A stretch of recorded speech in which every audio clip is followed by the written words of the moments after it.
Are you ready to transform your normal e-commerce business into one that experiences exponential growth year after year using online advertising? If so, this show is for you. Me and my guests will show you how you too can grow your e-commerce business to 7 or even 8 figures so you can go on more luxurious vacations, spoil yourself and your family, say yes to more opportunities, and become financially free so you never have to worry about money again. Welcome to the E-commerce Performance Marketing Show. How's it going, guys? Welcome to the E-commerce Performance Marketing Show. And I have another incredible guest for you today. I have Wes Schaeffer. He's the sales whisperer, and his brand is the Sales Whisperer. He's an entrepreneur who rehabilitates salespeople and trains their managers.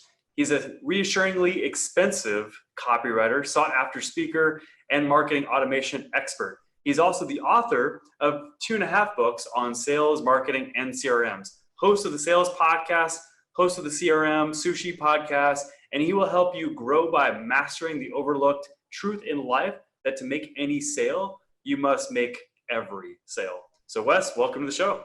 And thanks for having me.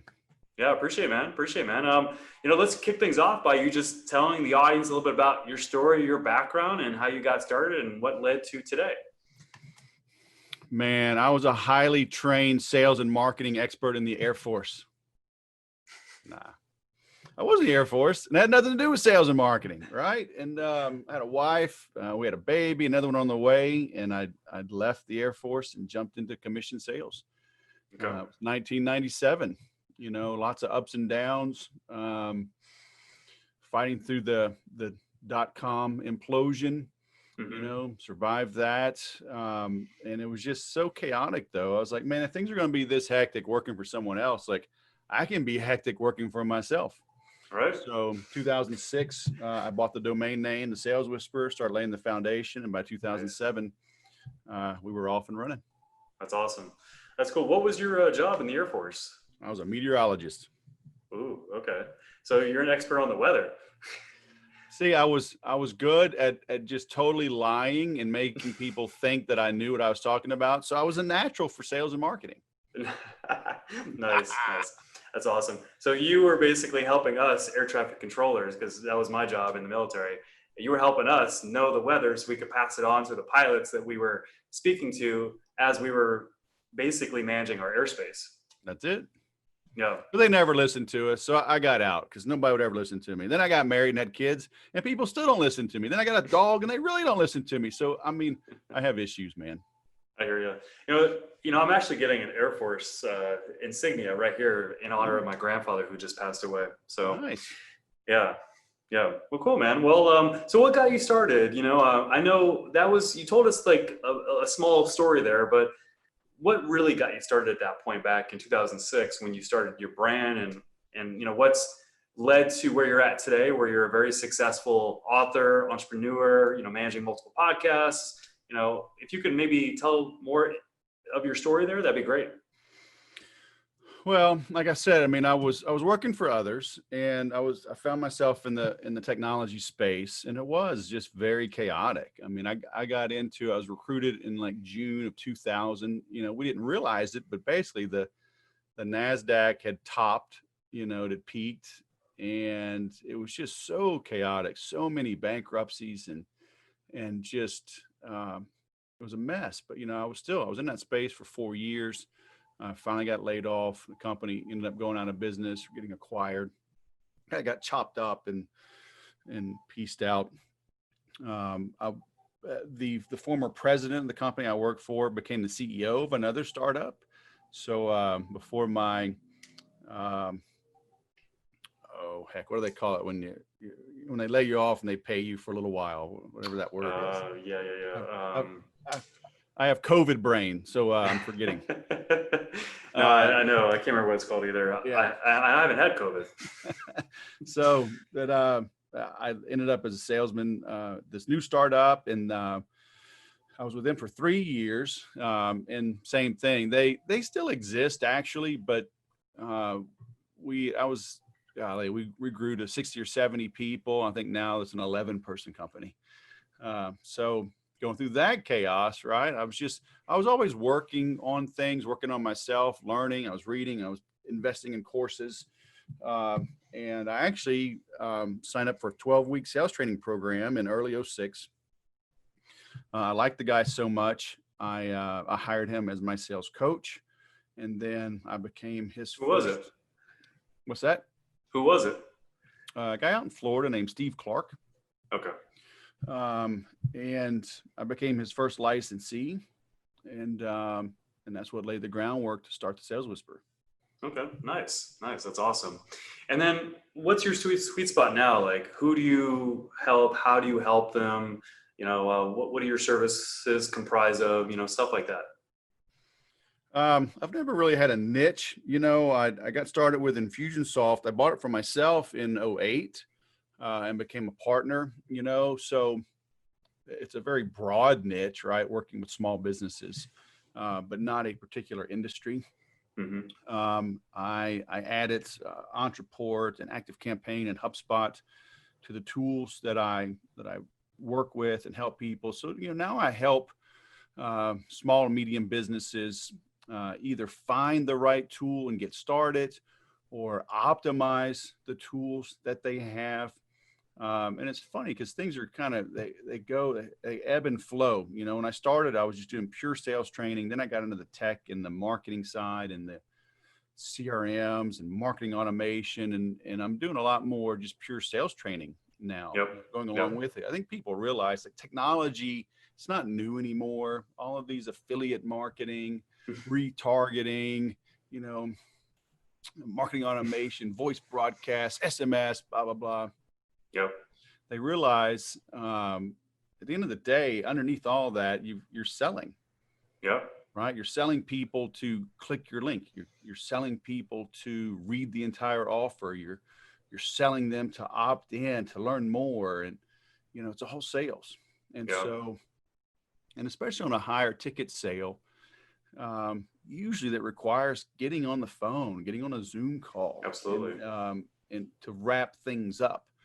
And so I think people are realizing that. And so I'm doing a lot more pure, old school sales training, if you will. Yeah. And that's why I brought you on the show, is because for e-commerce companies, it's so valuable to know sales, and you're one of the sales experts. And that's why I wanted you to come on the show and pass on some of your wisdom and your experience to the people watching, this episode, because when you're selling e-commerce, a lot of the e-commerce transactions happen, digitally online with no touch, but people reach out on chat. If you're selling something high ticket, which you should, at some point in your sales pipeline, you're probably going to get people on the phone. And that's where being able to have those sales conversations is so invaluable. And again, that's why I brought you on the show, is because I really wanted to really tap into your wisdom and your experience. This way, the audience here can really learn from you during this episode. So what was like the biggest success you've had to date when it comes to sales, e-commerce, that you can share with the audience? Oh, wow. Like I said, I run my own business and put food on the table for a family of 9 for. That's a big win right there. Yeah, heads up.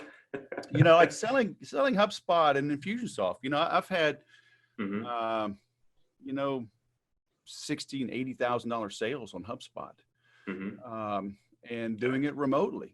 Right. I've met maybe 1% of my customers in person ever. Wow. And I've done very little, like we were talking about, you're on my show, right? I don't know this advertising stuff. I can talk about it. I'm conversant. I can hunt and peck and get around it, but I've done very little paid advertising.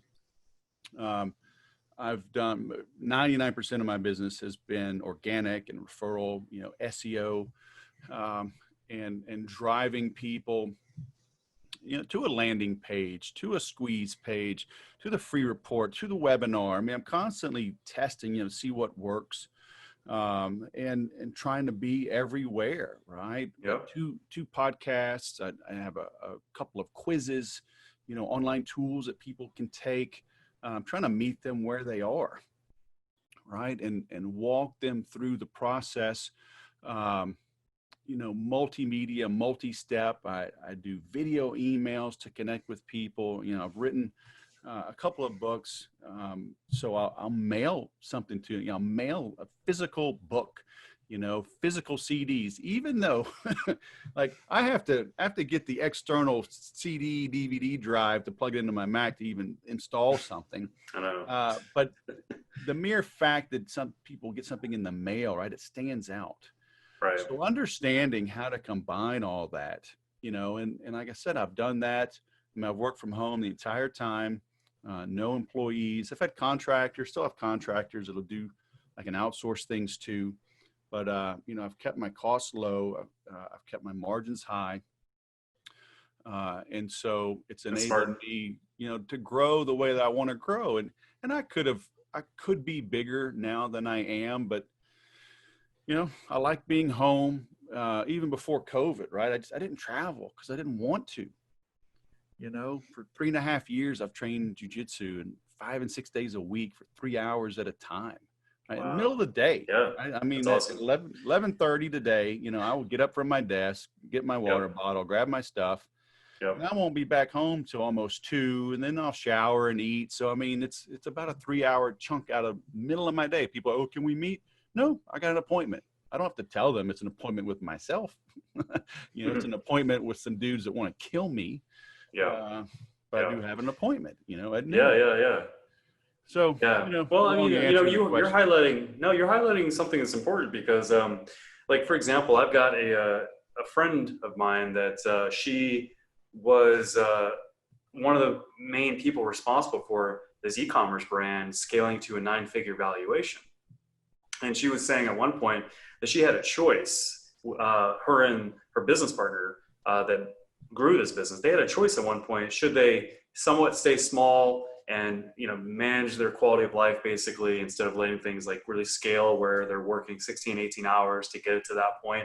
They had a choice. And there's pluses and minuses to both. There's pluses and minuses to maintaining a quality of life, and having balance, and being, and basically like managing your business to give yourself the life that you want. Which, if you want to do jujitsu 2-3 hours a day in the middle of the day, that's great.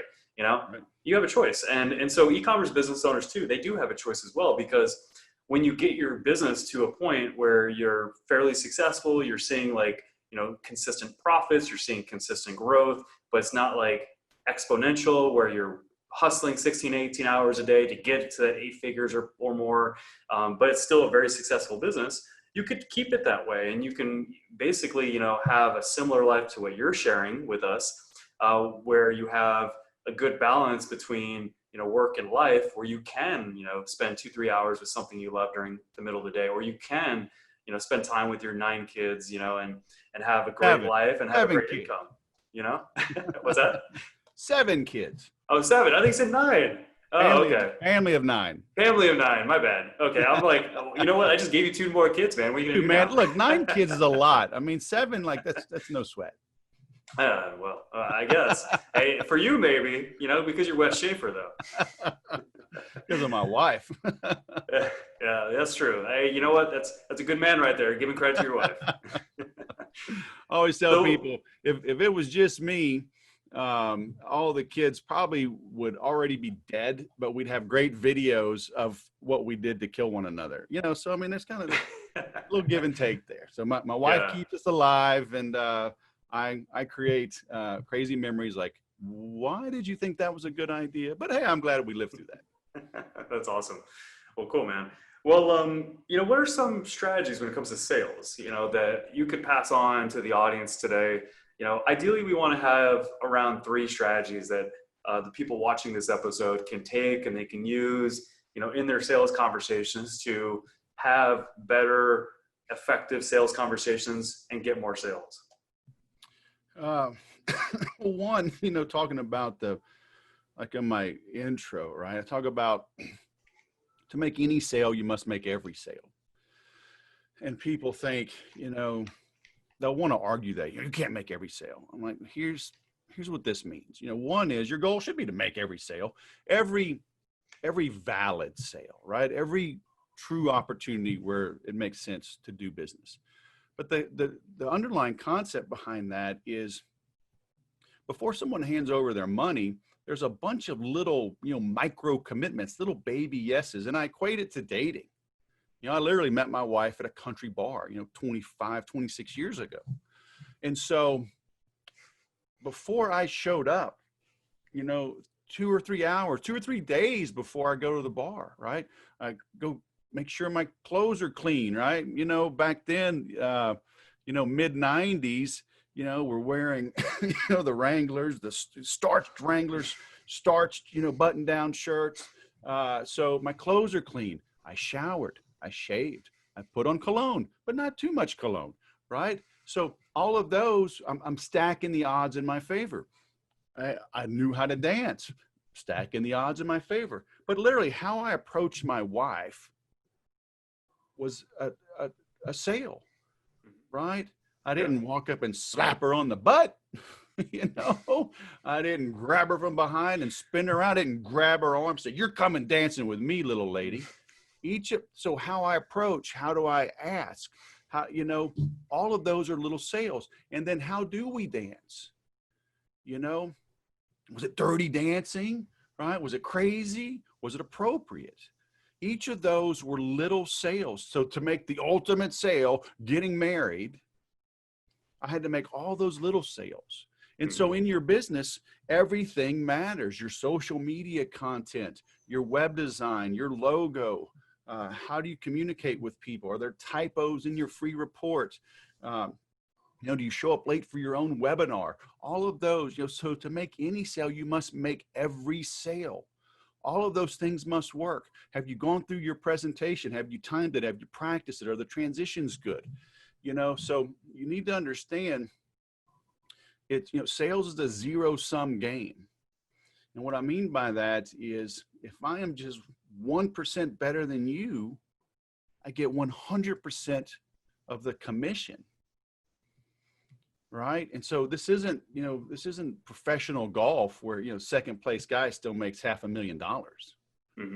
Right. We get zero if we're just 1% worse. So, I've got a calculator on my site. So if they go to the saleswhisper.com, just look down the footer, there's a link to the sales calculator. It's free, but it breaks it down. It gives you 2 ways to look at your numbers. So one is you put in your daily activity and then it asks you your percentages, and I'm using phone calls, but it can apply to anything. I'm like, how many outbound calls are you making a day? Okay. What percentage of those calls lead to a conversation? What percentage of those conversations lead to an appointment? What percentage of those leads to a demo, a proposal, a sale? So you got to look at each of those because those, the other concept that I love to talk about, small hinges swing big doors. Love that quote. So as you go through this, going from, 50% of the people that you speak to are willing to meet and you go to 60%, doesn't sound like much. But when you start doing the numbers, it's a big, big difference. So, but again, it goes back to the concept of making every sale. How good are you on the phone? How good are you at uncovering objections? How good are you at setting yourself apart? How good are you at setting appointments? Boom, boom, boom. How good are you at creating proposals and negotiation? All of that leads to it. So, that's the overarching theme really that has taken over my training and consulting is to have people master that concept. And if you do, now you start looking at every little thing and you realize, everything's important. Now, granted, different parts of the business are more vital, but you shouldn't be living, putting out fires all day, every day. You got to figure out what's truly important, not just urgent, address it. Now it frees you up to go to the next thing and go to the next thing. So the bad news is there's always something to work on, right? The good news is your competition's too lazy to do that work, to be that disciplined. So if you stay on top of things, you're going to come out on top in the end. Yeah, I love that. Yeah, absolutely. I mean, you're passing on wisdom when it comes to business in general and life, really. When you, especially that last part. But going back to what you said in regards to approach, because I love the metaphor you used in your own story with how you prepared to go out and, meet a woman, and you met your wife, and, that was really cool.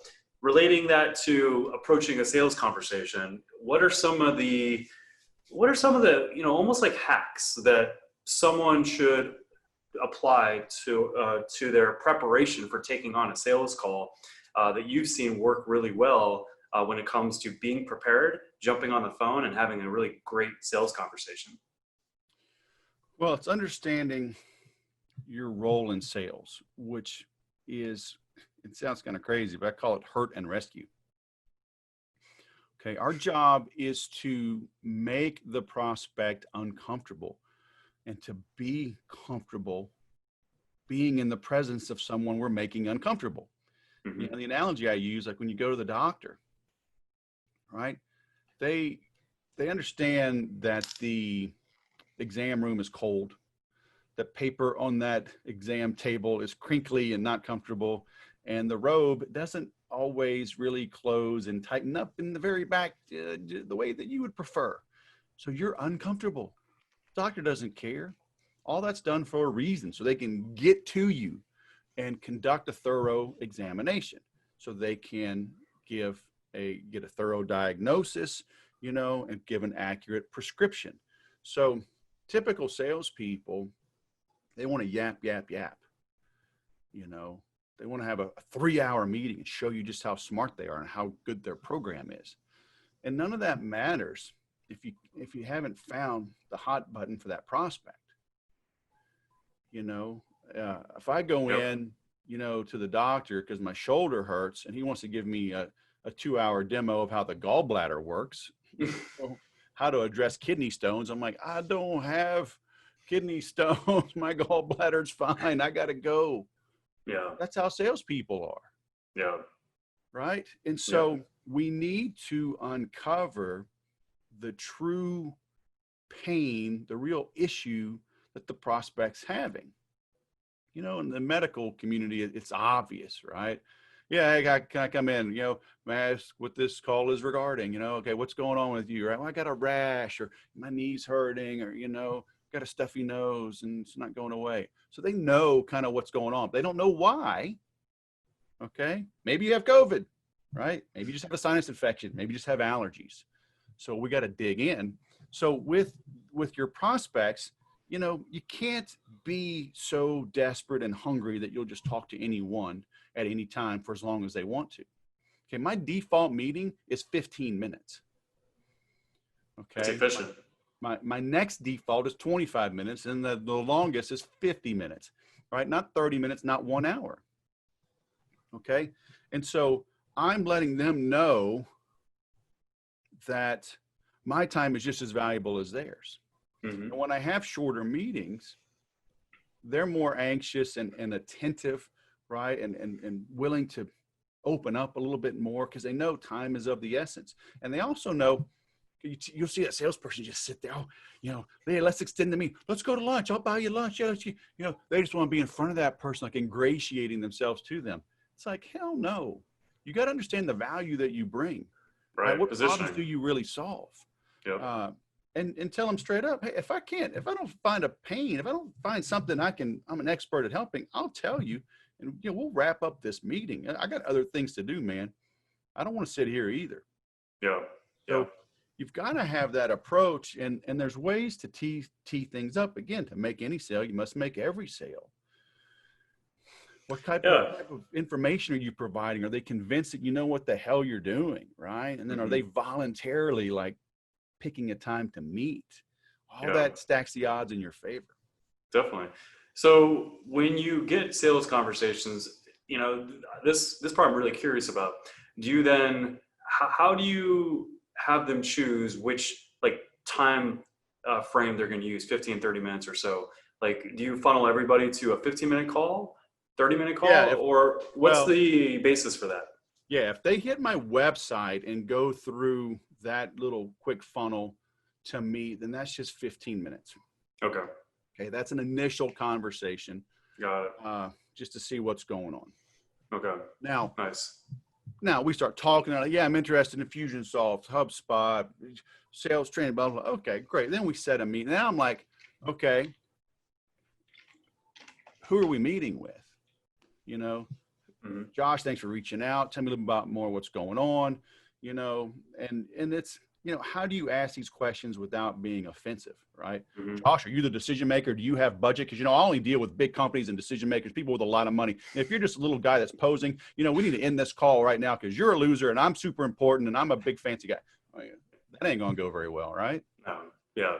You know, so how do you ask those questions, right? So, hey, Josh, thanks for reaching out. Hey, look, when you're considering, you know, deploying a new CRM like this for your company, you know, who do you bring in from your team? Who do you bounce ideas off of to make sure it's the best fit? You know, do you have like an IT department? Do you have a consulting firm or whatever agency? You know, and it's like, oh hell, man, it's just me.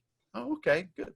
You know, or as a matter of fact, yes, you know, I've got Joe. Joe's in charge of marketing. I got Mary. You know, Mary's in charge of the IT department. So I make sure, oh, okay, great. So I'd be happy to meet, you know, wouldn't it make sense in the interest of time? Because, you know, it's kind of like the telephone game. You and I have this good meeting, but then you relay it to Joe, then you got to relay it to Mary. You miss some points. Just to be efficient, what would it take to make sure we get them on that meeting as well? So we can answer all the questions, you can all hear it, and then you can discuss it after the call, but at least you all hear the same thing. What would it take to make that meeting happen?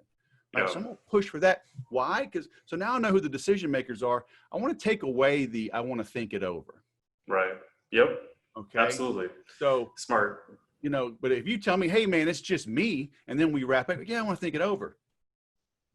What is there to think over? You know, well, I want to talk to Joe. Who's Joe? You know, I'm confused, Josh, because when we remember last week we set the meeting, you said it was just you. I asked, do you have a partner, a consultant, an advisor, another firm, anybody? You said, no, it's just you. So, Josh, can we be honest, man? It sounds like you're just not convinced. It sounds like it's a no, but you just don't want to either hurt my feelings or you don't want to get into a hard close or you tell me no and you think I'm going to, you know, put the pressure on you. Is that what's going on? All right, let's get to the chase, man. Hearing no early is a win. Yeah. Oh yeah. Yeah. No, conflict's good in sales conversations. Yeah. You know, you can't be averse when it comes to that. You have to like open that up. Yeah. Yeah.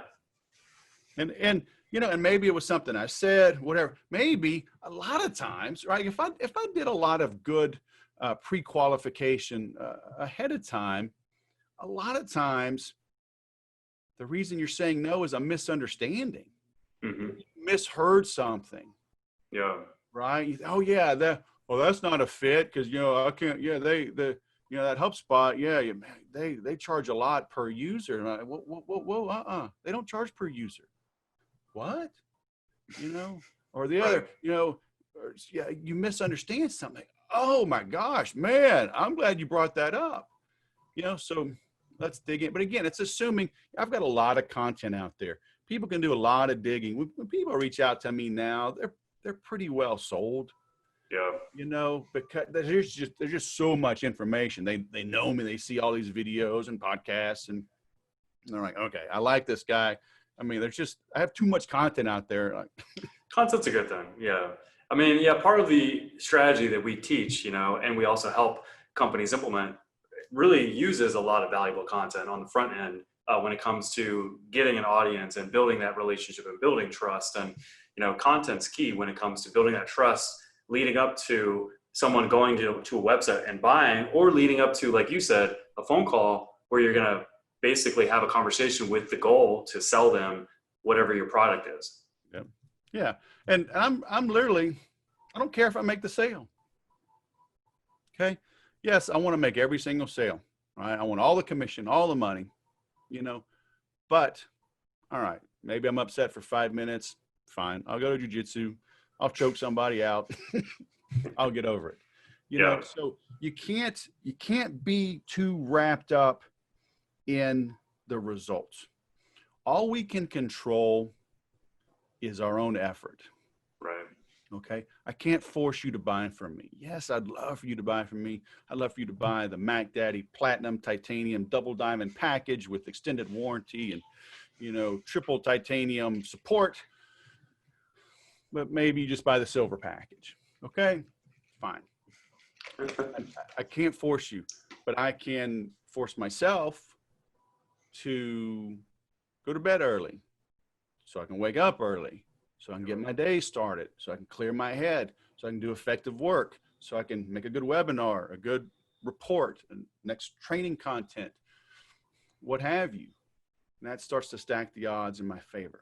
So focus on what you can control, which is yourself. Love that. And you're going to stack the odds in your favor. Yeah, absolutely. I mean, yeah, that's so important. I mean, I did an episode early on in this show about the circle of influence, and that's something that you're talking about, is you have influence over your own actions, your own inputs. That's really what you need to focus on. And then on top of that, you bring up a very valid point that you really want to have like a mindset of abundance. You don't want to get desperate essentially for the sale by thinking too much of the sale. Yes, you want the sale, and you want to do all the things to get the sale in the conversation, but you don't necessarily want to have some sort of emotional tie to getting the sale, because if you don't, then you'll sulk for like an hour at least or something maybe. And you don't want to do that, because that's going to ruin you from the next opportunity. You want to really, it's all about mindset. And I love how you touched on that. Yeah, that's all you can control, man. And that's where, again, small hinges swing big doors. Mm-hmm. Can you make one more outbound call each day? Yep. Doesn't sound like much. Well, if you have 20 working days in a month, then what's that? 240 extra calls in a year. Mm-hmm. As you get better with those, once you know your numbers, let's say out of those calls, 240 calls, you land 4 more accounts, and if we're dealing with significant numbers there, if it's a $10,000 commission, well, that's an extra $40,000 a year for making one extra phone call a day. So you got to understand that. And once you do enough of the right things, it's just the law of numbers. Do enough of the right thing, and you're going to get the good results you want. Yep. No, absolutely, man. Absolutely. Well, I know that we're getting close to the end, and I want to be very, very respectful of your time. So the last part here we have is a bonus round. So in this bonus round, I'm going to ask you some questions, and each of these questions you have to answer with one word. Yeah. You ready? I do not consent. You don't consent? You just want to skip this part? Well, I'll give you an example. You're the only person on this entire show. All right. So the first one is, what caused your biggest online business success to date?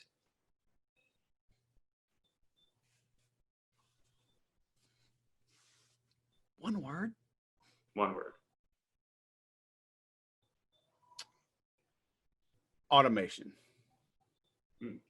So that shows just how important automation is. Come on, guys. You got to listen to Wes here. All right. What advice do you have for other e-com business owners? Dude, one word. This is a challenge for you. Consistency. Ooh, I love it. Okay. How would you describe yourself? This should be easy. Pig-headed, and there's a hyphen in there, so it's one word. It is one word. All right. What do you see in your future? Grandkids. Well, okay. We'll hyphenate that. All right. Sounds good. And yeah, with 7 kids, not 9. Yeah, I definitely see lots of grandkids in the future. Awesome, man. Well, thanks for being on the show. How can the audience follow up on the show, learn more from you, maybe even take advantage of some of your free stuff, whether it's your podcast, whether it's some of the free stuff you put out, what's the best way for someone to follow up and learn more from you? It's all at thesaleswhisperer.com. Okay. Everything's there. I mean, you can link to all my social media stuff. I manage it myself. So if you get a hello on Twitter or wherever, it's coming from me. Yep. My calendar's there. Again, you want a 15-minute call to talk about what's going on. It's there. I made that free calculator, links to my podcasts. I got so many free reports out there. I forget what they all are, man. Yeah. So look through That's there, awesome. find what interests you. If it's the 7 deadly sins of selling, if it's making good money in bad times, 21 sales success secrets. I mean, I got so many things out there. So, but don't try to consume it all, right? I think I tell people in my Make Every Sale course, one of the lessons, I say, go right now, go unsubscribe from 10 things. We're looking for that silver bullet, that shortcut, and it's not there. You gotta, that consistency, right? Stay with it. So find something that resonates, find where you really need to work on, and work on that until it's fixed. Then go to the next thing, so don't go try to gobble up 10 free reports. Find the one that resonates and stick with that. Yep. Yeah, I totally agree. And it goes back to, one of your answers during the bonus round, consistency. It's all about that. Yeah. Yep. Amen. Awesome. Yeah, sounds good. Well, Wes, thank you so much, man. I really appreciate you being on the show. It's been an honor. And guys, go to thesaleswhisperer.com and learn more from Wes. Be the best that you can be in sales. And Wes is one of the guys you want to learn from. He's one of the masters of sales out there. So definitely go to thesaleswhisperer.com right away. Thanks, Wes, for being on the show. I truly appreciate it, man. Hey, man. Good to see you. Good to see you. Thank you for tuning into the e-commerce performance marketing show. If you enjoyed this episode, be sure to subscribe, like, and comment with a timestamp of your favorite part and share it with a friend. Until our next episode, here's to you and the success of your e-commerce business.